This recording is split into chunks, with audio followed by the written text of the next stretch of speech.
दृश्य success academy online classes में एक बार पुनः आपका स्वागत है। मैं विशाल सर एक बार पुनः आपका स्वागत करता हूं। मेरे वे विद्यार्थी जो कि टीजीटी, पीजीटी या ग्रेजुएशन सेकंड सेमेस्टर की तैयारी कर रहे हैं, उन सभी विद्यार्थियों में एक टॉपिक सेम है जिसका नाम है फॉर्म्स ऑफ इंग्लिश पोइट्री। मैंने अभी कुछ दिन पहले ही जो प्रमुख फॉर्म्स हैं इंग्लिश पोइट्री की उनको समझाते हुए वीडियोस दिए हैं। अगर आपने उनको ना देखा हो तो मेरे चैनल की प्लेलिस्ट में जाकर आप उनको देख सकते हैं। अब मैं उन्हीं फॉर्म्स ऑफ पोइट्री के लिए आपको जो मोस्ट इम्पॉर्टेंट एमसीक्यूज़ हो सकते हैं, मल्टीपल चॉइस क्वेश्चंस हो सकते हैं, वो आज के इस वीडियो में दे रहा हूँ। मेरे वीडियो को अंत तक ज़रूर देखें। आपकी परीक्षा में निश्चित रूप से इनमें से कई प्रश्न आपके पूछे जाएंगे। तो सीधा वीडियो स्टार्ट करता हूं। पहला क्वेश्चन आपका लिखा हुआ है। तो पहला क्वेश्चन है आपका, which poem is a lengthy narrative work of poetry. Which poem is a lengthy narrative work of poetry. आपके ऑप्शंस हैं एलेजी, ओड, एपिक या सोनेट। तो इसका आंसर होगा, आपको पता है कि इंग्लिश पोइट्री में लेंथी और नैरेटिव पोएम कौन सी होती है, तो आपका राइट आंसर है ऑप्शन सी, यानी कि एपिक। चलिए दूसरे क्वेश्चन की बात कर लेते हैं। The long poems which are typically detail extraordinary feats and adventures of characters from a distance past are called. ध्यान समझिएगा, एक लंबी पोएम जो कि एक्स्ट्रा ऑर्डिनरी फीट्स और एडवेंचर्स ऑफ कैरेक्टर्स को बयां करती है, वो भी पास्ट के, और वो भी आसपास के पास्ट के नहीं, बहुत अधिक प्राचीन समय के कैरेक्टर्स को व्यक्त करती है, ऐसी पोएम को क्या कहा जाता है? Epic, elegy, ode, ballad. And the right answer is option A, epic. Now the next question is, a long poem which is often book length narrative in verse form that is about the heroic journey of a single person or more than one person is। Question number third, बहुत ध्यान से देखिएगा। एक long poem जो कि लगभग book की length की होती है, वर्स फॉर्म में होती है लेकिन नैरेटिव होती है, और जो कि एक हीरोइक जर्नी को व्यक्त करती है किसी एक सिंगल पर्सन के या एक व्यक्ति से अधिक के, तो उस पोएम को क्या कहा जाता है? ऑप्शन आपके हैं पेस्टोरल पोइट्री, एपिक, बैलेड या sonnet. And the right answer is option B, epic. Now the next question is, Homer's Iliad and Odyssey is a oblique an, sorry an. Homer साहब के द्वारा लिखी गई इलियड पोएम और ओडिसी वह कौन सी poem है?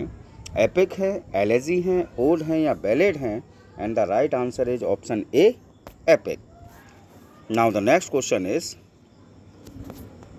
a poem that reflects upon death or loss is। एक ऐसी पोएम जिसमें दिखाया जाता है मृत्यु को या लॉस को, वो वह पोएम कौन सी होती है? एपिक होती है, एलेजी होती है, बैलेड होती है, पेस्टोरल पोइट्री होती है? And the right answer is option B, elegy. Now the next question is, Traditionally, which poetic form contains themes of mourning, loss and reflections। अगर हम ट्रेडिशनल तौर पर बात करें तो ऐसी कौन सी पोइटिक फॉर्म है जिसकी थीम जो है या तो मॉर्निंग होगी, शोकपूर्ण होगी, लॉस से भरी होगी या रिफ्लेक्शन से? क्वेश्चन नंबर 6 है ये। ऑप्शन आपके सामने है ओड, एलेजी, बैलेड या epic. And the right answer is option B, elegy. Next question, question 7, the poetic form which can explore themes of redemption and consolation is. आपको उस poetic form का नाम बताना है जिसमें थीम जो रिडेम्पशन या कॉन्सोलेशन की होती है। तो फिर से आपके ऑप्शन हैं sonnet, haiku, elegy, epic. And the right answer is option C, elegy. Now the next question is, an elegy in poetic term is a dash song. अगर एलेजी की बात करें तो एलेजी के लिए हम पोइटिक टर्म यूज़ करते हैं, तो कौन सा पोइटिक टर्म यूज़ करेंगे? फ्यूनरल, लविंग, natural या none of the above, and the right answer is option A, funeral. Now the next question is question 9. A melancholy poem which is written to mourn the death of someone who is personal and close to the heart is. एक melancholy poem जिसमें कि जिसको लिखा जाता है किसी की मृत्यु को शोक मनाने के लिए, जो कि पर्सनल हो सकता है, हृदय के काफ़ी नज़दीक हो सकता है, तो वो किस प्रकार की पोएम होती है? तो भैया जब शोक और डेथ का वर्णन जिस पोएम में हो तो नेचुरल सी बात वह पोएम कौन सी होगी आपकी? ऑप्शन बी यानी कि एलेजी होगी। चलिए नेक्स्ट आगे बढ़ते हैं। Question 10, the first elegies were written in. अगर शुरुआती एलेजीज की बात करें तो कहाँ लिखेंगे? रोमन एलेजीज हैं शुरुआत की, ग्रीक एलेजी हैं, फ्रेंच एलेजीज हैं, या both A and B? And the right answer is option D, both A and B. अगला क्वेश्चन है आपका, who wrote the poem an elegy written in a country churchyard. अंग्रेजी साहित्य को पढ़ने वाला कोई भी ऐसा विद्यार्थी नहीं होगा जो कम से कम अगर ग्रेजुएशन जिसने किया है, जिसने इस पोएम का नाम ना सुना हो, an elegy written in a country churchyard. ये पोएम किसने लिखी? तो भैया ये पोएम लिखी है आपके जॉन मिल्टन साहब ने, शेक्सपियर ने, मैथ्यू आर्नोल्ड ने या थॉमस ग्रे ने? तो ये पोएम है ऑप्शन डी, थॉमस ग्रे साहब की। ठीक। Now the next question is question 12, a sonnet is a dash poem typically concern with the topic of love. एक सोनेट जो होती है वह पोएम होती है जो कि अधिकतर काय के विषय वस्तु पर लिखी जाती है। टॉपिक क्या होता है? प्रेम। तो ये कितनी लाइन की पोएम है साहब? 12 लाइन पोएम है, 14 लाइन पोएम है, 16 लाइन पोएम है, 18 लाइन पोएम है? ऑप्शन आपके सामने है, आंसर आप जानते हैं 100%, तो आंसर इसका होगा option B, 14 line poem. Question 13, from which age sonnet begin to popular. कौन से युग से सोनेट जो है वो पॉपुलर होना स्टार्ट हुई? Early middle ages, late middle ages, renaissance age, या none of the above? And the right answer is option B, late middle ages. चलिए नेक्स्ट पढ़ते हैं। Question 14, who sonnets were translated in the 16th century by sir Thomas Wyatt. Sir Thomas Wyatt ने कौन से लेखक की जो sonnets हैं उनको ट्रांसलेट करने का काम किया इंग्लिश में? तो Petrarchan sonnet, Spenserian sonnet, Shakespearean sonnet, या none of the above? And the right answer is option A, Petrarchan sonnet. यानी कि थॉमस बेट साहब ने, जो इटालियन राइटर थे पेट्रस साहब, तो पेट्रस ने जो इटालियन सोनेट्स लिखी थी उनका अंग्रेजी में अनुवाद किया था, ट्रांसलेट किया था, तो उन सोनेट्स को पेट्राचन सोनेट्स कहा जाता है। Question 14, who is credited with the introducing the sonnet form into English literature. किसको इस बात का क्रेडिट दिया जाता है कि उन्होंने अंग्रेजी साहित्य में सोनेट को इंट्रोड्यूस किया? तो William Shakespeare, John Donne, Spenser, या sir Thomas Wyatt? And the right answer is option D, sir Thomas Wyatt. Now the next question is question number 15, a traditional Italian और Petrarchan sonnet follows the rhyme scheme which is. यानी कि जो traditional Italian sonnet या जिसको पेट्राचन sonnet कहा जाता है, classical sonnet इसका तीसरा नाम है, इटालियन, पेट्राचन और क्लासिकल एक ही बात है। तो इनकी राइमिंग स्कीम क्या होती है? तो भैया सीधा इसका मैं आंसर दूंगा क्योंकि वीडियो बहुत लंबा हो जाएगा फिर अगर लगातार एक एक बताऊंगा। तो ऑप्शन ए इसका राइट आंसर होगा, ABBA, CDE। ये आपके इटालियन, पेट्राचन और क्लासिकल सोनेट का राइमिंग स्कीम होती है। नेक्स्ट है बेटा, John Milton's on his blindness sonnet followed the rhyme scheme which is. John Milton साहब की एक बहुत ही फेमस सोनेट है, हम सब ने उसको पढ़ रखा है, ऑन हिज ब्लाइंडनेस। तो ऑन हिज ब्लाइंडनेस सोनेट जो है उसकी राइमिंग स्कीम क्या है? तो राइम स्कीम कौन सी है? शेक्सपियरियन सोनेट की राइमिंग स्कीम है, स्पेंसेरियन सोनेट की है, पेट्राचन सोनेट की है, या ऑल ऑफ एबव? तो राइट आंसर इसका होगा ऑप्शन सी, पेट्राचन सोनेट। यानी कि इटालियन, क्लासिकल और पेट्राचन, इटालियन और क्लासिकल और पेट्राचन सोनेट जो है उसी के राइमिंग स्कीम को फॉलो करते हुए मिल्टन साहब ने पोएम लिखी है, ऑन हिज ब्लाइंडनेस। चलिए नेक्स्ट आगे बढ़ते हैं। क्वेश्चन नंबर 17, द इंग्लिश और Shakespearean sonnet follows the rhyme scheme which is. English sonnet की बात करते हैं जिसको शेक्सपियरियन सोनेट भी कहा जाता है, उसने उनकी राइमिंग स्कीम क्या है? तो इसका भी मैं सीधा सीधा उत्तर दूंगा, ऑप्शन बी इसका राइट आंसर होगा। A B, C D, E F और जी।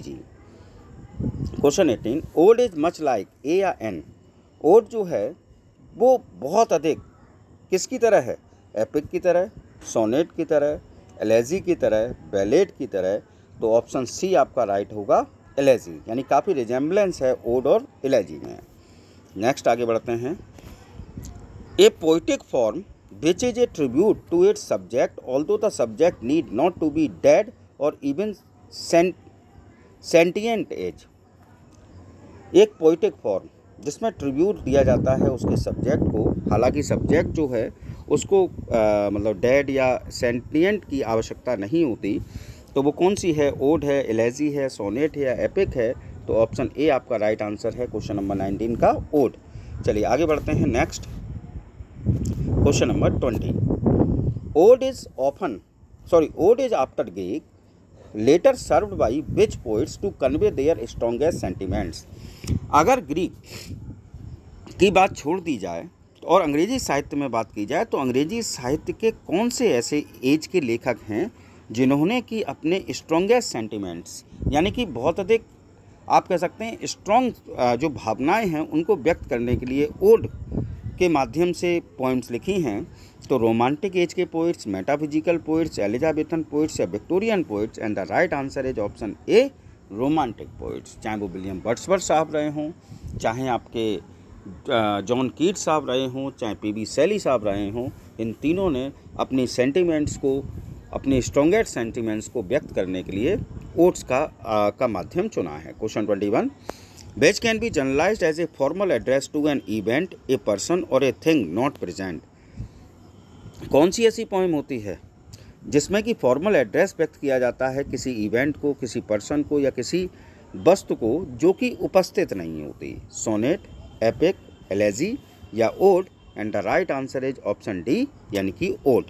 चलिए next, ode on a Grecian urn is written by, ये आपके सिलेबस में प्रेस्क्राइब है। Ode on a Grecian urn जो है वो पोएम किस राइटर ने लिखी है? इसका आपको आंसर मुझे कमेंट बॉक्स में बताना है। नेक्स्ट क्वेश्चन आपका आता है, विच literary form is first developed by poets writing in ancient Greek. अगर हम पोइटिक फॉर्म्स की बात करें तो एंशिएंट ग्रीक में वो कौन सी पोइटिक फॉर्म थी जो कि सबसे पहले डेवलप हुई? तो वो ओड थी, सोनेट थी, बैलेड थी या नन? तो ऑप्शन ए आपका राइट है, ओड। ये पोएम्स में पोइट्री की फॉर्म्स की बात की जाए तो ग्रीक में सबसे पुरानी आप कह सकते हैं डेवलप्ड हुई है ओड। 24 नंबर क्वेश्चन है, a strophe, antistrophe and an epode are the 3 parts of which poetic form. ऐसी कौन सी पोइटिक फॉर्म है जिसमें हमें 3 ये चीज़ें मिलती हैं? स्ट्रोफी, एंटी-स्ट्रोफी और एपोड पार्ट्स होते हैं। तो एलेजी के, बैलेड के, एपिक के या ओड के? And the right answer is option D, ode. Now the next question is question number 25, is a stressed and unstressed syllabic pattern in a verse or within the lines of a poem। यानी कि ऐसा क्या है जिसके लिए ये शब्द, ये डेफिनेशन यूज़ की जाती है? जे stressed and unstressed syllabic pattern in a verse और within the lines of a poem. Meter, rhythm, rhyme या alliteration? And the right answer is option A, meter. Next question 26, dash is a repetition of similar sounding words occurring at the end of lines in poems और song.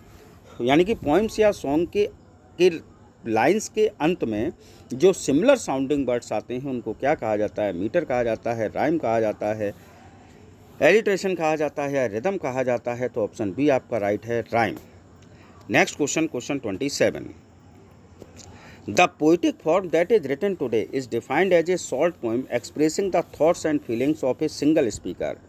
यानी कि वह poetic form का आपको नाम बताना है आज की जिसमें कि जो कि एक शॉर्ट पोएम होती है और किसी सिंगल स्पीकर के थॉट्स या फीलिंग्स को बयां करती है।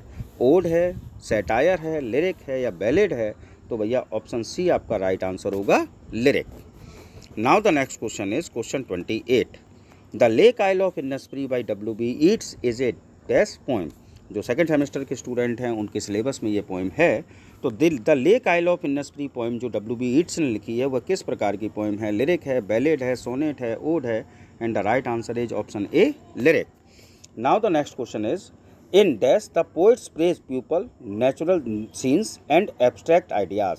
ऐसी कौन सी पोइम होती है, पोइम की कौन सी फॉर्म होती है जिसमें कवि जो है, पोइट जो हैं, वो लोगों की, नेचुरल सीन्स की और एब्स्ट्रैक्ट आइडियाज़ की प्रशंसा करते हैं?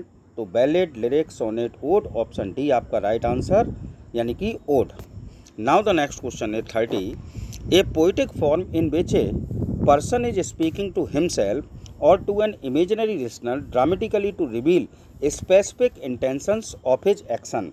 आपको उस पोइटिक फॉर्म का नाम बताना है जिसमें कि एक व्यक्ति जो है वह या तो अपने आप से या एक किसी काल्पनिक लिसनर के सामने अपने विचारों और भावों को व्यक्त करता है। इंटेंशन का क्या होती है, उसकी एक्शन की, और ड्रामेटिकल तरीके से व्यक्त करता है। तो जब ड्रामा शब्द आ गया, ड्रामेटिकल शब्द आ गया, तो नेचुरल सी बात वो पोइम कौन सी होती है? Dramatic monologue. कौन सी होती है? Dramatic monologue. Question 31। A marriage और वेडिंग पोइम इज कॉल्ड, यानी कि वैवाहिक गीत जो होता है उसको अगर पोइटिक फॉर्म की बात की जाए तो कौन सा पोइटिक फॉर्म होती है वैवाहिक गीतों का? एपिग्राम, ओड, एपिथेलियम या एलेगोरी? तो आंसर आपका सी बिल्कुल राइट आंसर है। एपिथेलियम जो है वो एक वेडिंग पोइम या मैरिज पोइम कही जाती है। Question 32। A story poem told in a song is, एक स्टोरी पोइम जिसको कि गीत के माध्यम से व्यक्त किया जाता है, क्या होती है? ओड, लिरिक, हाइकू या ballad? And the right answer is option D, ballad. यानी कि बैलेड पोइम की खासियत ये होती है कि उसमें किसी लीजेंड, किसी माइथोलॉजिकल कैरेक्टर की कहानी को पोइम के माध्यम से व्यक्त किया जाता है। Question 33। A poem that depicts an idealised rural life and life of shepherd is.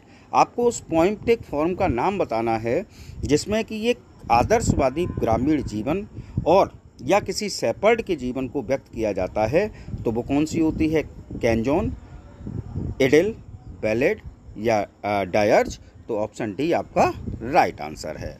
Now the next question is question number 34। Question 34 है आपका, the rape of the lock is an example of which poem. The rape of the lock बहुत famous poem है, आपकी Alexander pope साहब के द्वारा लिखी गई। तो वह किस प्रकार की पोएम है? सोनेट है, सैटायर है, बैलेड है या नन? ऑप्शन बी आपका राइट आंसर है, सैटायर है। ठीक है ना। वैसे तो उसको मॉक एपिक भी कहा जाता है, लेकिन अगर पोइटिक फॉर्म की बात की जाए तो वो सैटायर है। ठीक।